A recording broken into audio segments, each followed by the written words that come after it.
આજે તો બસમાં બાકાજીકી ચાલુ થઈ ગઈ. ટાડાઉ. તો આજનો નવો દિવસ નવા વ્લોગ સાથે. કેમ છે મિત્રો? સ્વાગત છે તમારું મારા નવા મિની વ્લોગમાં. તો મારે આજે જવાનું હતું સાવરકુંડલા એસી સર્વિસ કરવા માટે. તો ભૂરાને કીધું તો એ મને મૂકી ગયો હાટકોટ બસ સ્ટેન્ડમાં. તો હું પહોંચી ગયો હાટકોટના બસ સ્ટેન્ડમાં.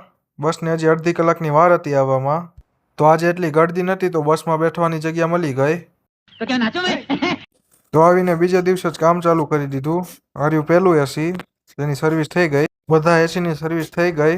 આ છેલ્લું એસી છે. સર્વિસનું બધું કામ પતી ગયું. તો હું ને મારા કુટુંબમાં એસી ફિટ કરવા નીકળી ગયા. હવે ઇન્ડોર ફિટ થઈ ગયું છે. મામા આઉટડોર ફિટ કરે છે. એસી તો ફિટ થઈ ગયું.